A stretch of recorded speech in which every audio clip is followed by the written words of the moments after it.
So the last video that I made was about Attack on Titan, and I talked about the ending and how it pretty much ruined the whole show, and it felt like all that death, all that drama, all the despair, all the crap that the characters went through felt as it was for nothing. All of it could have been avoided if Ymir hadn't fallen in love with King Fritz, Eren, well, whatever. Eren, I don't know. I'm gonna talk about Eren in this video, but I've been thinking about the ending quite a bit, and I still have a lot of things I want to get off my chest.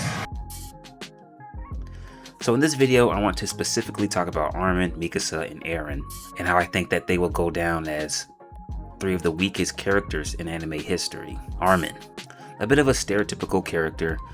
There's a stereotype to him. Nerd, likes to read and gets beaten up by the bullies. Mikasa and Eren fights his battles. Brains, not bronze. He ends up becoming an ultimate strategist though. Then in season 4, I'd say his timid tendencies aren't with him anymore because of the Eldians versus Marlians, and now he's the colossal titan, and you can't be a little bitch anymore.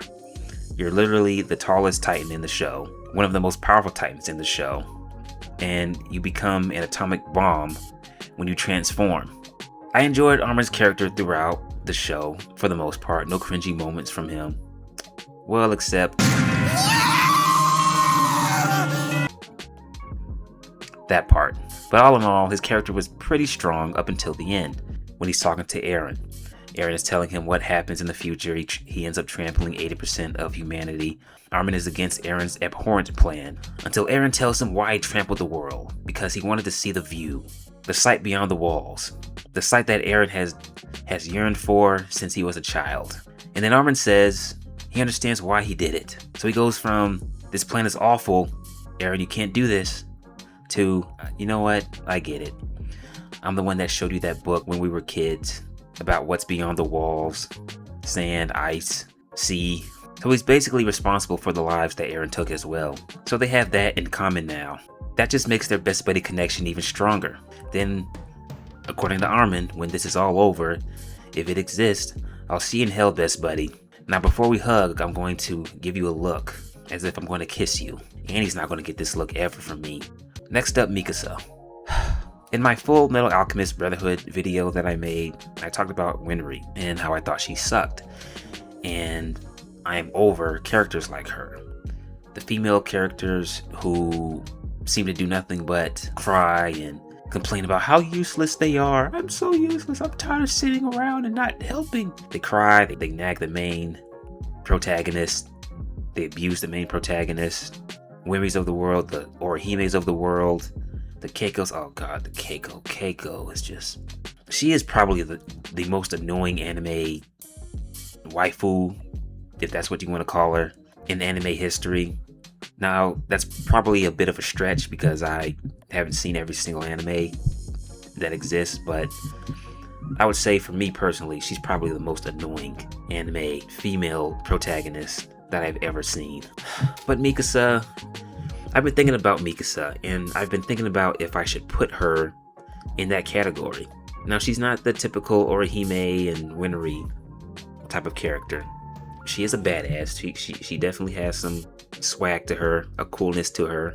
She's a strong fighter. She can take care of herself. And not often do you see her be afraid of anything. I don't think she's really afraid of anything except for when it comes to Eren's life being in danger. She's afraid of something happening to him. But she still kind of has that typical female protagonist tendency where she is constantly following Eren around. She flips out when he goes missing, and she's annoying. I find her to be annoying. I like Mikasa, but I don't like her as much as the next person. I'm not really a big fan of Mikasa. I think her character throughout the entire show was just protect Eren, follow Eren, don't give him any space whatsoever. And it got so bad to the point to where I would kind of put myself in Eren's shoes. I would try to put myself in his shoes and try to imagine knowing someone who would follow me around everywhere I go, try to tell me what to do, baby me at times, like she's my mother. It's suffocating. I would be really annoyed. She suffocates Eren. And then in season 4, where Eren basically tells her to fuck off, he says that he hates her, and it sucks that he didn't really mean that. She But she starts thinking for herself, it seems like. She starts doing what Mikasa wants to do, and she starts thinking for herself. But that's short-lived once she kills Eren, takes his decapitated head, kisses it, which that's got to be the most odd scene in anime history. She kisses his decapitated head. I think they should have had her hold his head, and she stands there for a couple minutes and starts crying over the fact that she killed the one person that she cared about the most over anything, including herself. In the credits, where she is laying next to Eren's little tombstone, she has that scarf on. She never gives up the scarf, that dirty ass scarf. So Mikasa, for me, she's a weak character because she suffocates Eren and she doesn't really think for herself for the entire show. And even though she is a strong fighter, she's a badass when it comes to combat, but outside of that, it just seems as if she'll follow Eren no matter what. Eren could probably, if Eren wanted to, she could probably be his little slave, okay? I think if Eren wanted her to bark or jump as high as she could, she would do it. Speaking of Eren, let's get to Eren. Oh, Eren. He became the weakest character. Out of Armin and Mikasa, he became the weakest character at the end of the show. So, after Armin asks Eren or mentions, I can't really remember all that well, but after he asks her or tells her, I know that he teases the idea of him getting with Mikasa himself, and that's right, he asked him, how would you feel if Mikasa ended up with another guy? And then Eren says, I don't know, and then Armin just decks him right in the face. In the face! And then Eren starts bawling his eyes out. He starts crying. He's like, I don't want to be... I want to be the one that gets with Mikasa. I don't want her to be with anybody else except me. And I'm thinking, that can't be right. That's bullshit. Looks like you've been annoyed with her the entire show. Watching Eren and Mikasa's relationship, first of all, there was no intimacy. There was no moments where it looks like they were going to get together. There's no rapport between the two, like Momo and Okarun or Ken Takamura. There's moments between those two that's building up to them getting together eventually. There wasn't any of that in Attack on Titan.